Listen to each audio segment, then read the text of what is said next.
एक छोटे से गांव में रामू नाम का एक किसान रहता था। रामू बहुत गरीब था। उसके पास थोड़ा सा खेत था, एक टूटी झोपड़ी और कुछ पुराने औजार। दिन भर मेहनत करने के बावजूद उसकी फसल मुश्किल से घर का खर्च चला पाती थी। लेकिन रामू की सबसे बड़ी ताकत थी उसका हौसला। एक वर्ष बारिश बहुत कम हुई, खेत सूख गए। गांव के कई किसान शहरों की ओर कमाई के लिए चले गए। लोगों ने रामू से भी कहा, तू भी शहर चला जा, यहां कुछ नहीं बचा। लेकिन रामू ने कहा, जब तक उम्मीद है मैं अपनी धरती नहीं छोड़ूंगा। वो रोज सुबह जल्दी उठकर अपने खेत में जाता, सूखी मिट्टी को हाथ में लेकर भगवान से प्रार्थना करता, बस एक मौका दे दो। और फिर पूरे विश्वास के साथ अपना काम करता रहता। एक दिन गांव में एक कृषि अधिकारी आया।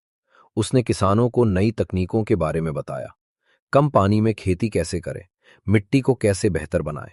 ज्यादा लोगों ने ध्यान नहीं दिया, लेकिन रामू ने हर बात तुरंत सीख ली।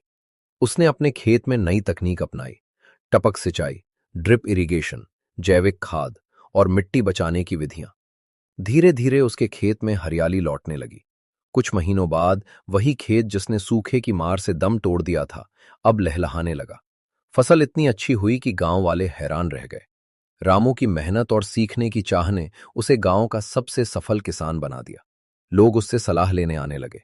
लोग उससे सलाह लेने आने लगे। अब उसकी झोपड़ी की जगह एक मजबूत घर खड़ा था। उसके खेत बढ़ गए थे, लेकिन उसका दिल वैसा ही विनम्र रहा। रामू अक्सर कहता, किस्मत बदलने का रास्ता मेहनत से शुरू होता है और उम्मीद से आगे बढ़ता है।